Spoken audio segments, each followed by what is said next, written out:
Mateus capítulo 8, no verso 24, diz que se levantou uma grande tempestade que revolvia o barco onde estavam os discípulos. E ele, porém, diz a Bíblia, estava dormindo. Ele, Jesus. Hoje eu não estou aqui no mar da Galileia, mas estou aqui ao lado do mar, aonde dá para se ter uma noção, ainda mais agora que ficou nublado. Só pelo barulho das ondas, eu já fico assim um pouco aterrorizado. Não sei se vocês estão ouvindo, mas estar no meio do mar já é uma grande dificuldade. Estar no meio do mar com uma tempestade, você nem imagina o que pode ser isso. Diz esse texto que as ondas iam sobre o barco, levavam o barco de um lado para o outro e vinham, ou seja, molhavam os discípulos, tiraram o conforto dos discípulos, tiraram a segurança dos discípulos. Aquelas ondas tiraram toda, quem sabe, a esperança de chegar em algum lugar. Quem sabe você está assim hoje. Quem sabe você está num lugar até seguro, mas você sente como ondas contra você.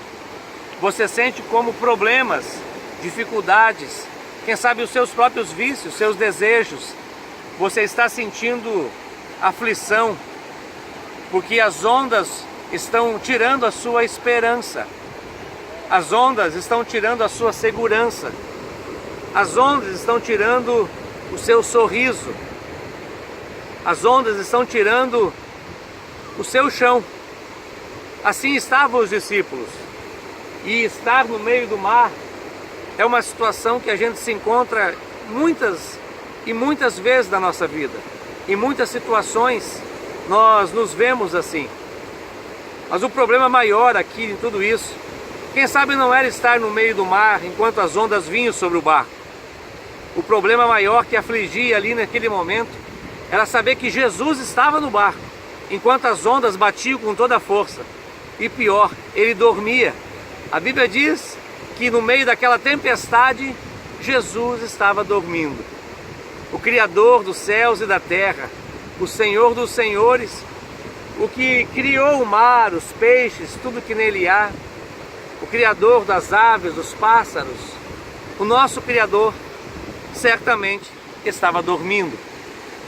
Isso foi o que mais afligiu os discípulos, porque eles estavam numa situação de perigo, de risco, de destruição. E de repente eles olham para o mestre e ele estava cochilando, um belo de um sono. Assim, quem sabe você se sinta muitas vezes. Você ora, você lê a Bíblia, você vai à igreja, você faz tudo certinho e de repente começa a dar tudo errado. De repente começa a dar tudo errado aquilo que você imaginava que estaria certo. E você fala, poxa, Jesus está no meu barco e não está vendo isso? No verso 25, os discípulos foram em cima de Jesus e falaram, mestre, tu não está vendo o que está acontecendo conosco? O Senhor não está vendo que nós estamos perecendo? E ainda dá uma bronca. E o Senhor aí dormindo? Quantas vezes nós fazemos isso? Quantas vezes nós estamos fazendo tudo certinho, porque temos Jesus junto conosco, a gente fala, poxa vida, Ele está cuidando de tudo.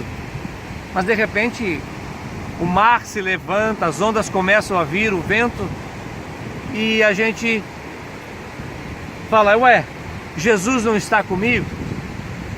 Então Jesus, no momento que ele é interpelado pelos discípulos, ele joga a transferência para os discípulos de novo e diz, olha, vocês são homens de pouca fé.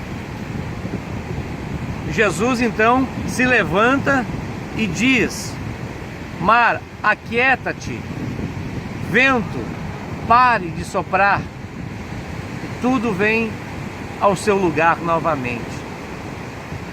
Mas veja que Jesus, ele diz que o problema ali era a falta de fé daqueles que estavam no barco.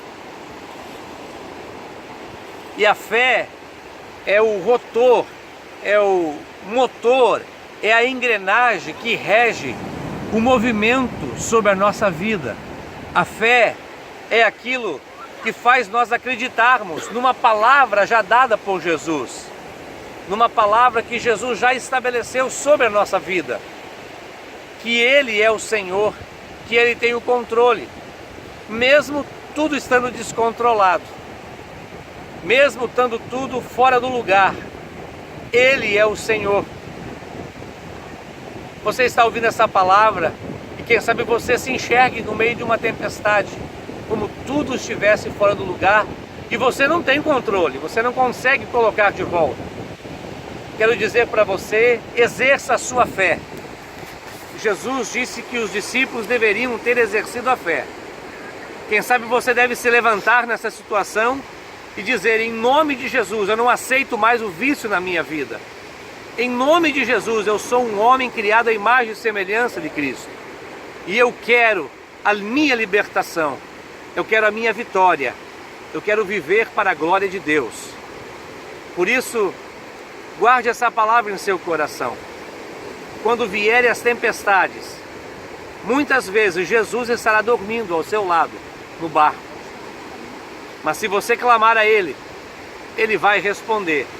Mas Ele quer que você tenha um passo de fé, se mova dessa situação, saia desse círculo de derrota, desse círculo depressivo e clame ao nome dEle, que ao clamar o nome dEle, o mar se acalma e a tempestade termina.